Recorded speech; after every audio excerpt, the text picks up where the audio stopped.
Summertime. Så du min, og jeg vild med dig. Summertime. Honey, honey, solen danser, du og jeg. Hver evig. Hi there and welcome to this week's astrological forecast for the week starting at the 3rd of July, ending at the 10th.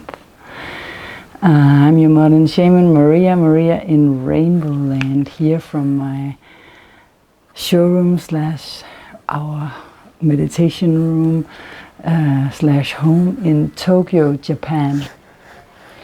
If you're new to this channel, I am from Denmark and I'm an astrologer, composer and songwriter, and Maria. And I'm a TV journalist. I have been filming 550 programs for Danish television. I'm producing programs for the web, and then I'm making these weekly astrological forecasts. And I have my own clothing label, RainbowLand.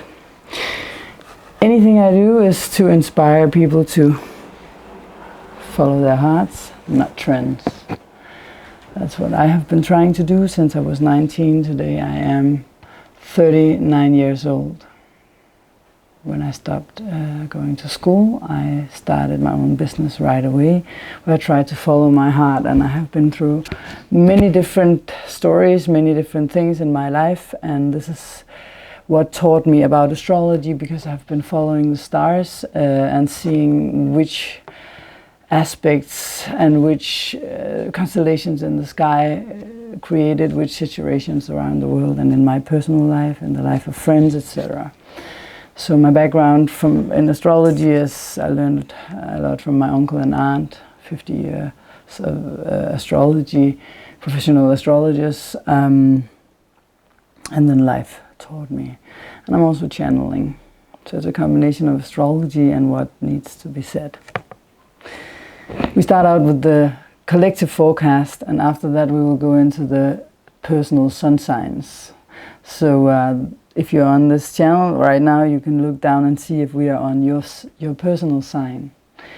The collective forecast is necessary because it tells about how the world is at large, what we as a collective need to learn, and that's important because you are always interacting with other people unless you are alone, homesick in your bed, or otherwise isolated from the world. This is the general energy, and when we go into the personal sun sign, it's more precise of what could be happening or what kind of overall schedule can be for you this week. So we will start out with the sky as it is. And every week it's interesting to see where the moon is, because that's the fastest moving. So that's kind of dictating what's going on a day-to-day basis. And if you look at this is the Zodiac. And we can look at the different signs as the rooms we enter. The houses are, what are the frames of the rooms? The signs, what's inside the room.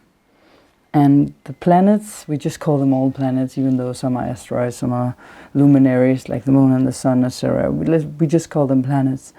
The planets are the players, the people, or the characters in the room, right? So this is the perspective from which I'm going to explain the things going on. So when the moon goes through the whole zodiac, it takes 28 to 29 days. And depending on who the moon meets, which planet, it will activate these planets. And depending on which geometric alignments, aspects the different planets make to each other, different sorts of situations, loose, tense, tight, supporting, more challenging, the story will be, or the schedule will be. So it's always important for a weekly report like this, or daily, or monthly for that matter, but to see where is the moon, because that's where the storyline starts on that day. And as this week starts, the moon is in, the moon is in Pisces.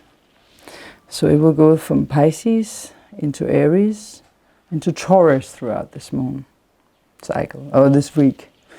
So this means that we will start out the week in the meditative, psychological, more behind the scenes, like I am in connection with the universe or God or whatever you want to call it. I'm meditating, I'm in out in nature, I'm getting in touch with my spiritual nature. And that's collective because that's kind of connecting to all there is. Because on this side of the Zodiac, we are in the impersonal signs where it's about other people, groups in different situations and ways. Then we move into Aries, and then the whole new cycle starts. The Pisces is the end of the cycle. So we're kind of, as this week begins, ending a lunar cycle and starting a new one with Aries. Where we have the fire, and again it's personal, it's about my identity, where I want to go in the world. The new ideas come, the inspiration, etc., the fire, the passion. And then it goes into Taurus, where it's, okay, let's manifest these ideas, let's see if they work in real life, and etc. But throughout this journey it activates different things. It will start by crossing over Neptune here in Pisces, and we can roughly say that Neptune is in a grand trine this week. We can talk about exact aspects and constellations where it's like, okay, it's in 16 degrees, 16 degrees, 16 degrees, that's an exact constellation. But even if it's 3 degrees apart, it's still, you know, in contact with each other. So it will activate this grand trine. You can see there will be a trine between the Sun, Jupiter, the Sun in Cancer, Jupiter in Scorpio, and Neptune over here in Pisces. And the Moon will activate this as we start this week. These are the intuitive signs. These are the water signs, or ether you also say. And let's just keep it simple here. And these signs are all about our past, in one way or the other. Pisces is about letting go, surrendering. It's about how can I surrender myself to this life, to God, or to whatever you want to call it. How do I stop my ego from coming in and wanting this and that and keep holding on to something tightly? How do I let go? And this report this week for me is, or I have chosen to call it, letting go of the role of the victim. The reason why I do astrology is, I even started going into it myself, was to understand why these different situations occur to me in my life. Why does this pattern keep on repeating itself? Why do I keep on meeting these kinds of people? Instead of feeling like I'm a victim, oh, now society did this to me. Oh, now my boss did this to me. Why does my boyfriend always say this or do this, or girlfriend always cheat on me, or mom always bug me, etc. This is because astrology can help you understand. You don't need astrology.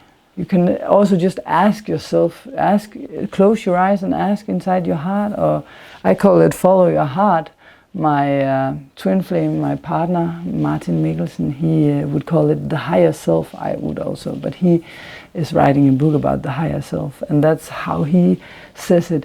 Why not ask your higher self? You don't need astrology, you don't need tarot, you don't need other external forces. You have all answers within you, in your heart. That's why I always say, don't follow trends, follow your heart. And in all piece of clothes I design, in every song, and in any program, I always keep repeating this, because I'm not the one holding your answers. I'm just trying to guide you to what you already know, because we all know all the answers if we open up. If we dare to let go and release anything that's clouding our minds. And that's what the moon in Pisces can activate, because it activates Jupiter in Scorpio, which is deep transformation on a very deep level, a journey we've been trying to transform since 2012. I'm not going to go further into why I'm saying that. You can see that in other programs.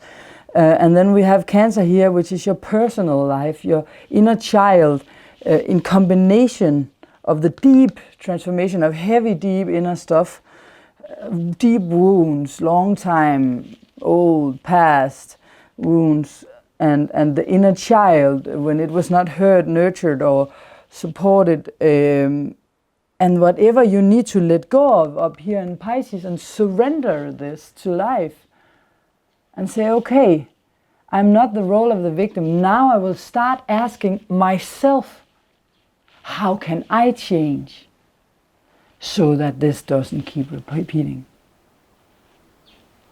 I would use these times, not only because of that, also because of the Mars retrograde. I talked about it last week when I said that Mars is going to come into a square again, as it was in the end of May, with Uranus.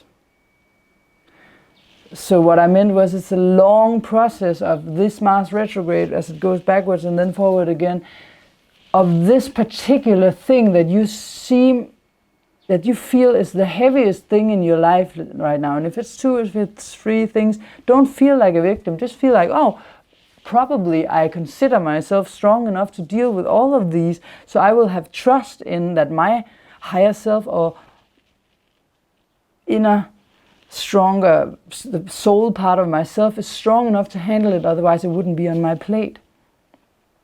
So we need to find some trust and trust the process. And not escape from it. We live in a culture, which is also the water signs. They say that the Pisces are the ones that drink red wine, Cancer beer, Scorpio drinks. I'm not saying that I know this is right. I don't drink. Even in my younger years, it's not that I haven't tried to be completely drunk or anything like that. It's just that it's ruining my vibration spiritually. So I'm meditating every day, trying to keep up the energy high. If I drink, I will take it down again, and I don't have to build it. And I don't really need it. I'm the type that would just, if you ask me now, I would get up and dance. I don't have these restrictions that I need alcohol to. I'm not saying that it's a bad thing just for everyone to drink alcohol, but for me, with my purpose and my job as a guide and a channel, it will just clutter the whole field of energy. But the point is that here there can be a tendency to escape because we are longing for that inner connectedness with all there is. But I strongly advise you not to do so, not to escape through medicine either. Like, the thing is that we are now with the sun in Cancer. Once a year for a month, we're in Cancer. We need to get in contact with our personal feelings, what's going on inside of us. And often it hurts. There are things that hurt, and we don't understand. We are like, again, this role of a victim. I'm not saying that I don't feel empathy for you, because I'm also going through hard things. I also have things and people to let go of. So I'm not at all saying that I'm better than any of you. I'm just trying to help so that you take responsibility for whatever is going on. Because often in this society, we go to the doctor and we say, oh, we are so sad, I'm so sad. Oh no, you can't be sad. You know, that's society's response as it is in the Western world. Take some pills, you know, then you will be happy, because we can't have you walking around being sad. And then I'm asking, why is it not allowed to be sad, to feel sorrow? And what do you think happens if you actually have sorrow or sadness inside and you go and drink, you take some medicine or do drugs or whatever you do? What will happen to those feelings? Do you think they will go away from escaping from them? No, they come up because our whole system, our body, mind and soul, are such intelligent, or we are so intelligent creatures. Our body is intelligent. It will tell you through pain that something is out of balance here. It's the body shouting hello, or your system shouting hello, something is not right here. Then you have to look upon, okay, is it something in my life, something I'm doing, something I'm repeating that is not right? Try to hear what it's saying. And it doesn't necessarily take a scientist. It takes for you to develop your intuition, the strength of this grand trine. Because then you can hear your soul speaking, or your higher self, as Martin would say, call it, or your heart. And then you don't need a drug to escape, because then you'll just suppress that feeling and it will come up at another time. And imagine if you've done this hundreds of times, how much you've stuffed in here, and why it always comes up as a shock whenever on the schedule it's time to get these things up. You get a shock because all of these feelings, why are they there? Now it's time to look upon, why are they there? Which old patterns do I have? How can I change it? Accept that you're sad. Stay in that sadness until you are ready to say, I will let you go. You don't need to hold on for it and talk about it for years. You can ask for that intelligent, undestroyed part of yourself to release it. And then give yourself the quiet time to do so. You cannot just by having the television running while you're drinking, while you're doing this, stimulating on the internet. If you do that all the time, when does your system have time to release? I don't care which system you use. I use heartfulness, but you can use whatever spiritual system. Maybe you want to be a Buddhist, maybe you don't want to be anything at all, but just use the tools, as I'm doing as well. I won't call me something in particular, any religion or anything like that. No, I'm using the tools that my heart is telling me to use for me to evolve. And as we have Saturn, as we have Mars retrograding in Aquarius. Aquarius is about the future. Which future do we want? And Mars is an aggressive sign that has frustrations and things, anger that it needs to let go of, or specifically in this time. So we have to just make sure that we don't just release it on other people. It's your fault. But try to be responsible in this process so that you can create the right future. Aquarius for yourself. Aquarius is also about friendships and circle of friends, people around you. So you can ask yourself, as it's going retrograde, it's it's revising, rediscovering which friends, which people, which circles is it good for me to hang around? Is there something I need to change in this process? And how can I follow my heart as I choose what's good for me and let go, and in a diplomatic way communicate to these people why it's no longer time. Maybe these people then realize something through what you're saying and you're actually doing them a favor. Maybe they want to come along but didn't know that they was suppressing a side of you because you never told them. Or maybe it is time to say goodbye. But that's the letting go here of Pisces. Goodbye. Thank you for the lessons. Thank you for the love. Anyone on our path is our teachers, I will say. Anyone we meet has something to teach us. Even the ones that we don't like to admit that are our teachers. This week is also Venus' last tour in Leo before it goes into Virgo. And it will go through the last decan. So this is definitely about following our heart and feeling what our inner core of our heart really wants in our connections with others, in our values. Are the values that we are actually living also the ones that we really feel are right for us? In our circles. Mars up here. We also have some months, more than some months left with the North Node in Leo. And we have Mercury here. And it's going to come halfway as this week ends. Oh, the magnets are. It's going to go halfway through Leo. I'm sorry if this is reflecting the light. It could be. I was trying to keep it a little, but I have three LED lights here. But I'm hoping that you can see this. If not, it's okay. I'm also just mentioning it at the same time. Next week we will have an eclipse in Cancer. What I want to say about that is that this solar eclipse in Cancer, I'll say it short because we'll take it next week, is very important. There will be a lunar eclipse at the end of July which is what this Mars retrograde is preparing us for. I just talked about the future and the circles of people, having the right friends around you, but also detaching from emotions that are no longer serving you, but not let your frustrations and anger go to other people. And we will also have, like, Jupiter is going retrograde over here, and it's been for 3 months, right? In Scorpio. It will go forward next week. So we have some shiftings next week that are important, very important.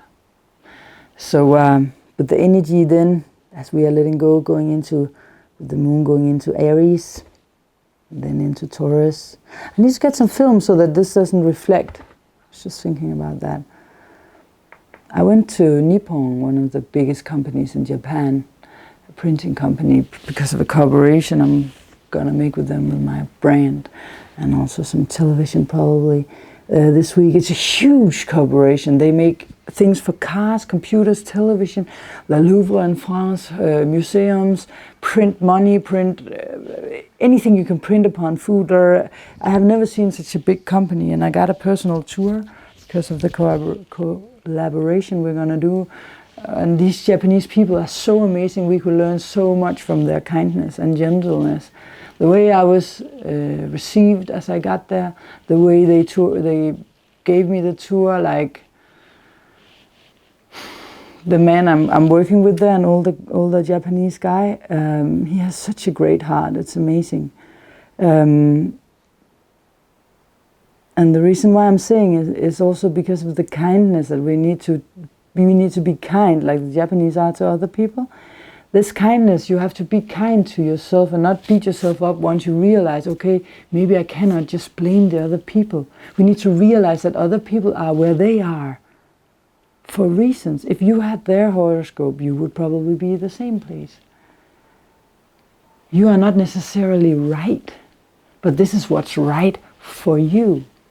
So as the moon moves into Aries, and it just wants to go forward, be careful not to shoot anyone down on your quest to go forward. Maybe they have another quest, and that quest isn't necessarily wrong just because something else is right for you. I'm repeating that. Because sometimes we can get into conflicts with others, because here in Aries it's going to square things down in Cancer and the bad boys up here in Capricorn.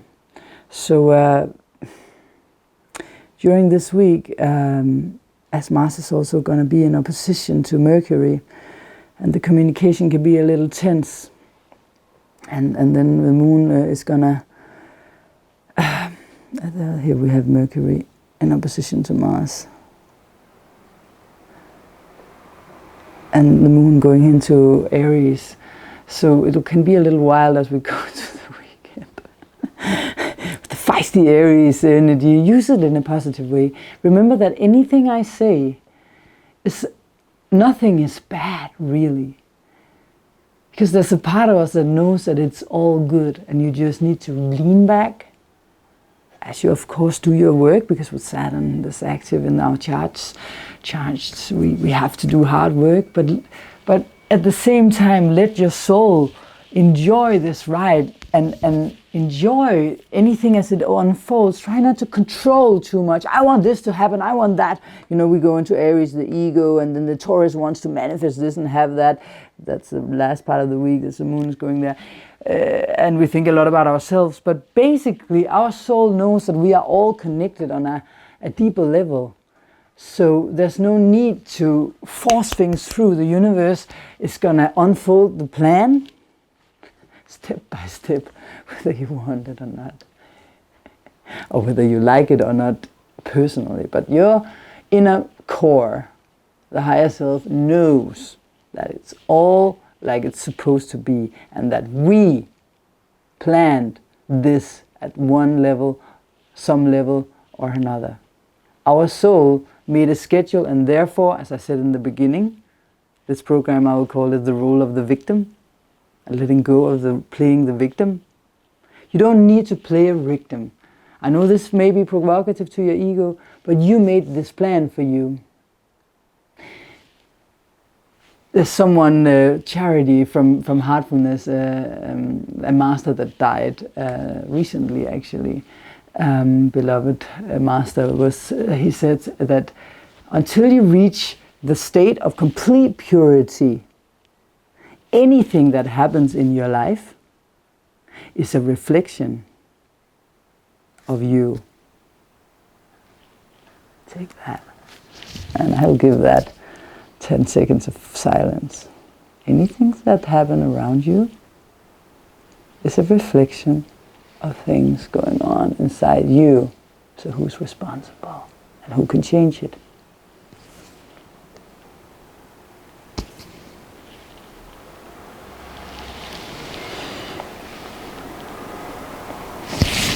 Let me go into the personal sun signs now.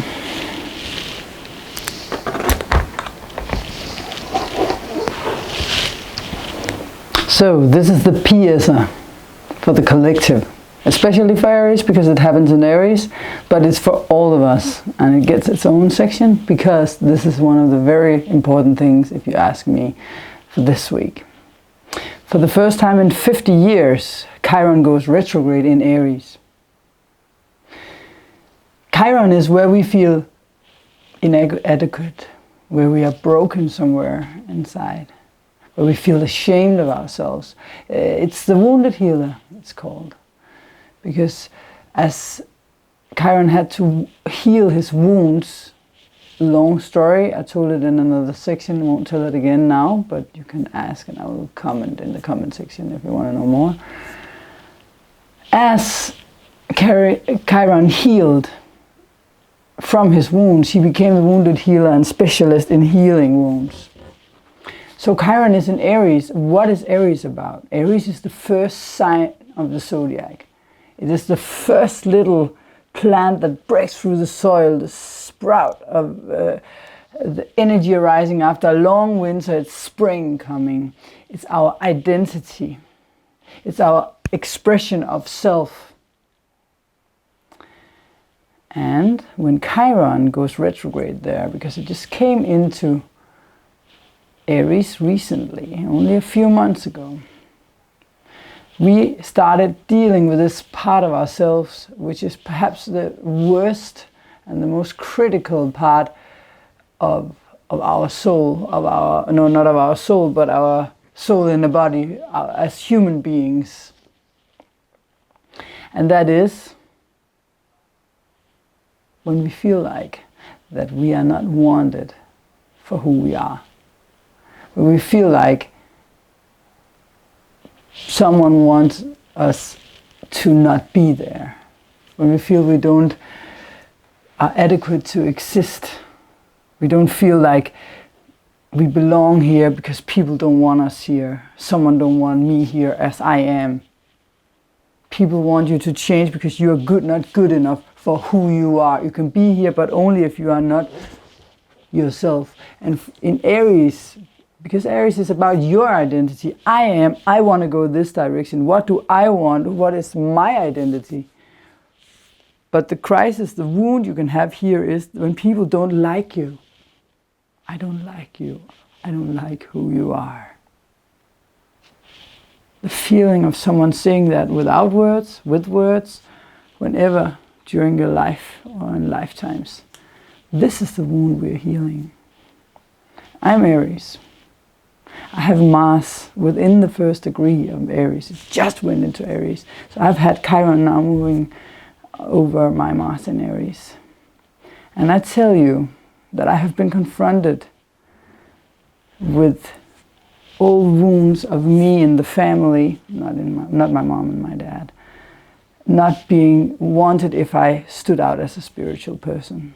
I was considered lunatic and brainwashed for having my spirituality. This wound is coming up now, and I have to stand up towards this part and say I am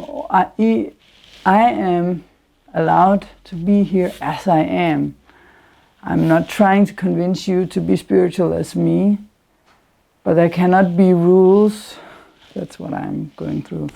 For that this group of people can be exactly how they are, scientists, professors or whatever we have in our society. But you can only say what we want. If you say something from your group, you're not wanted here anymore.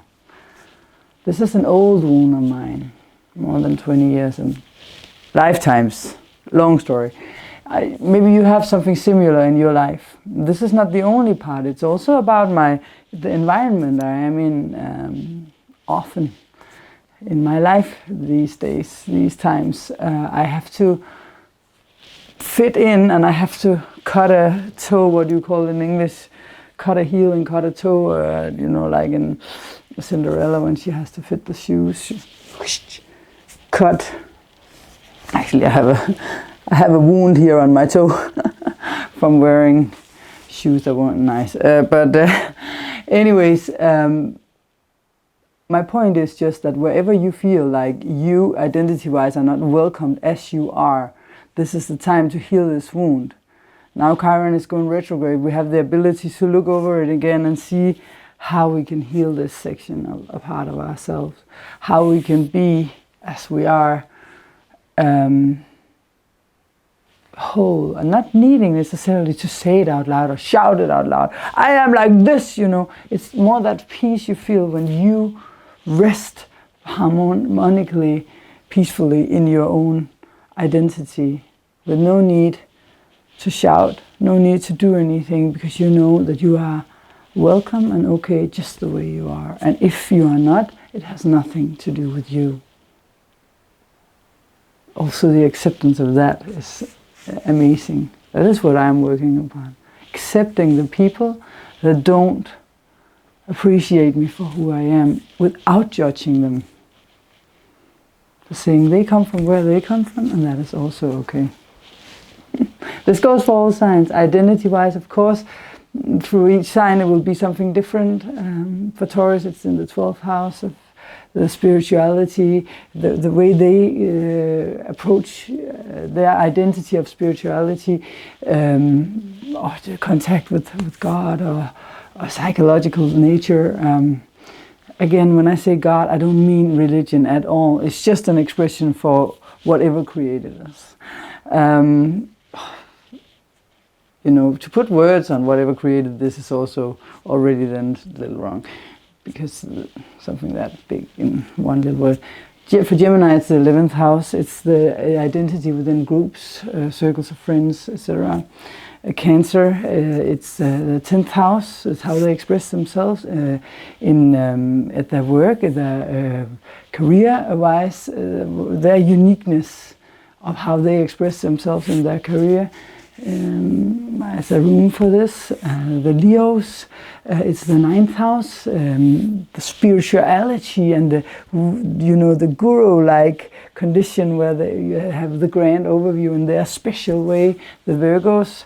For the Virgos, it's in the 8th house. So this is where they share resources with others, forces beyond their control, deep transformation, how they transform on a deeper level and connect sexually to a partner in their own special way. Then we have Libra. I'm turning the wheel inside of my head here. I didn't rehearse for this. I do not try to do this spontaneously. So if I have some Earth, or sometimes it's because I'm trying to let the flow let me know what to say. For the Libras, it's about the partner. You know, crisis within, how am I in a partnership? Can also be that for Aries, actually. It's not only identity, it's on this axis, the partner axis. How do the partners see me and welcome me as I am? Can I be like I want to be in a partnership, or is my partner not accepting me for who I am? Then the Taurus, it's the day-to-day lifestyle, routines, the work they do every day is like they like to do it their own way. And has there been a neglection of that from someone that didn't want the Scorpios to express themselves in their own way in this regards? Then we have the Sagittarius in their romantic life with their romantic partners, or with the children, or just the creative expression of being in love with life in their own special way. For the Capricorns, it's the family. How are they within the family? Oof, that's not easy. Such an important thing, like in their personal life, being accepted for how they are, who they are in their personal life. I have very dear friends and also many people I did readings for, being Capricorn, that really have a crisis on this one, where they aren't really accepted for how they want to build a family and do things. Aquarius, for Aquarius, is the third house of communication. How do I express myself? How do I, go about when I spontaneously express my way of communicating, my way of thinking, because it's sudden epiphanies and ideas, the Aquarian mind, and maybe they're not accepted for this way of detaching and in their mind being able to jump so fast and so genius-like, but being criticized for being not being right, perhaps in this way. For the Pisces, is their values, their habits, their finances, the way they run this, a crisis within this, and we also have the personal sun signs, of course, which will come now. I will talk more about Chiron, of course, as we go along. I can just say and sign that this has not been easy, but I can also feel how much I will benefit from it. And all of us, if we grab and own our thing and heal it and be gentle with ourselves and find ways to clean it out so we don't get stuck in it, and to get across the barrel, or what do you call it, when you have to get over a fence to move on or something, this is what we need to do, and have faith in that you can do it, because one thing I'm sure of, for sure, is that it is possible for all of us to heal our wounds. For sure. So let's move on to the sun signs. Thank you.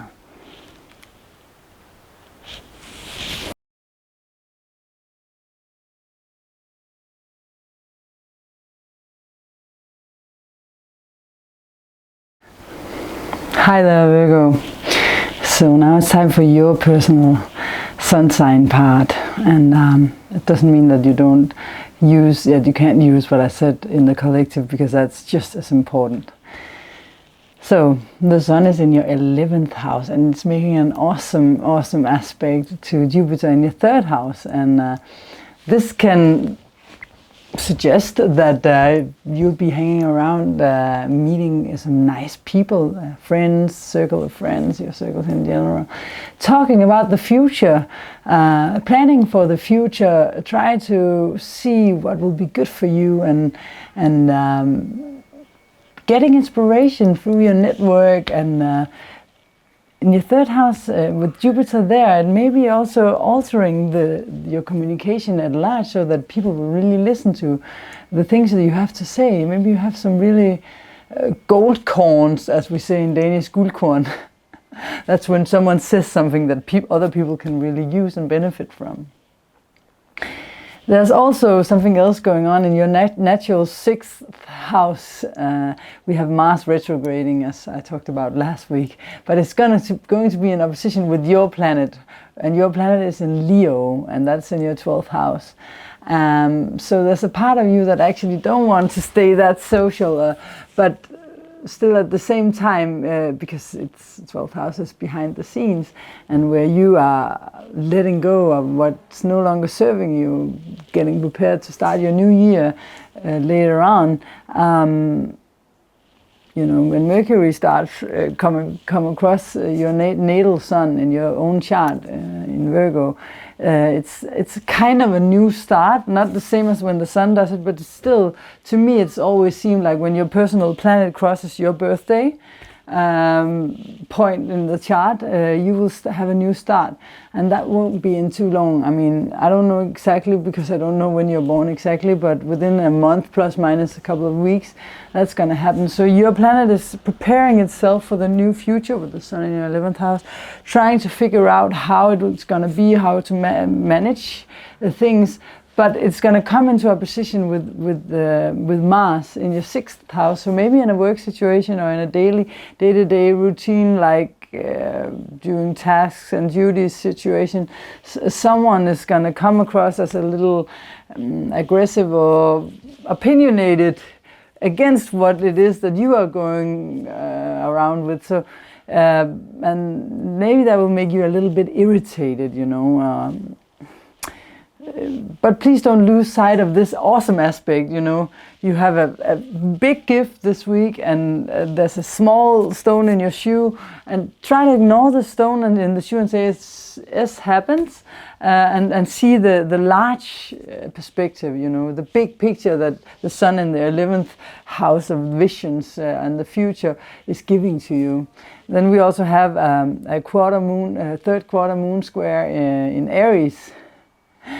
And this can be, because Aries for you guys is the 8th house of shared resources and forces beyond our control. Things you cannot really dominate or control that involves someone else, or other people. So again, it can be that someone is not agreeing exactly with you, in some aspect or another, but again, try to just know that people are different, and try to see that the other person is really you. As in Lakish, look it up. In Lakish is a tribe, an Indian tribe. It's a way of saying I am another you. So if you came from where they're coming from, you'll probably say the same. Try to have some mercy and empathy. For them, and then it will be just fine, and it will be an awesome week. Is there anything else I want to say? Yeah, I think that it's fun to stay around on the channel if you would like to see how the different signs eat according to me and my dad. We talked on WhatsApp and figured out like what would they eat and how would they eat it. The different signs, just the 5 minutes one.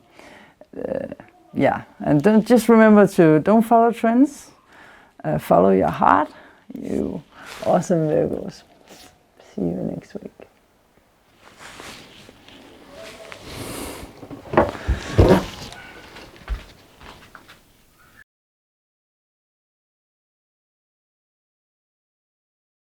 So welcome to this week's special. This week it's about how the different signs would eat, or what they would eat. Just a brief one. And if you don't agree with it and think that your sign is very different from that, please let me know through a comment. This is just how I imagine it. I was having this conversation with my father, and he was like, this is how I think they would do it. And he's so funny. So yeah, the different signs, that is. So let's start with Aries. What Aries likes, I assume, is to, you know, have some fresh things to put in their food, you know, fresh vegetables, or maybe just a really strong beef or something that can give them strong proteins. Well, now I'm a vegetarian, so that wouldn't be the case in my case. But you know, something that can give them some energy, and they're athletic. They love to eat, to move and do sports and stuff like that. But it can also be that when they're talking or when they're eating, they'll just be like very fast on to the next thing, because yeah, you know, then they can get all the things done that they are starting, because they start new things and they have to eat fast, and while they're eating they have an idea of what then they can do, then they have to hurry up.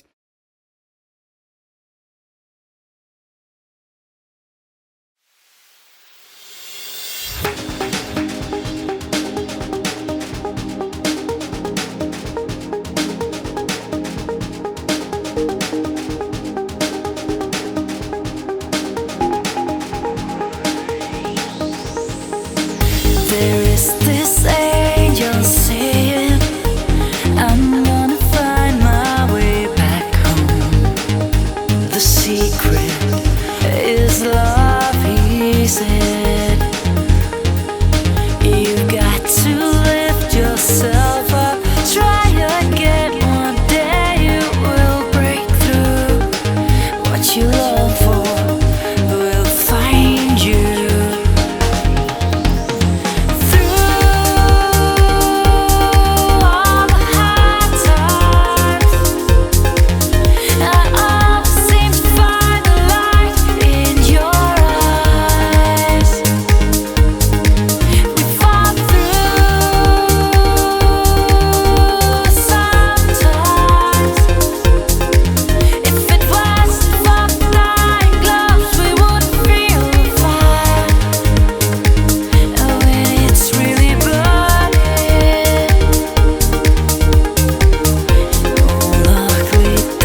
There is this angel saying I'm gonna find my way back home.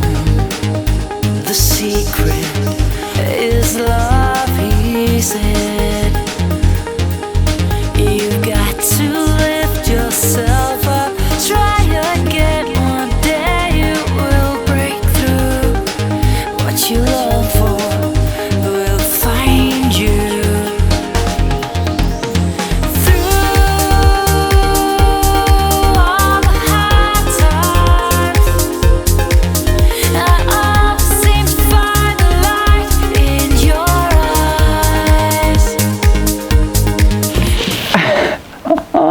So Pisces, this is my father again. We blame it on him. He would say anything that gets you. Summertime. Sommer, du er min, og jeg er vild med dig.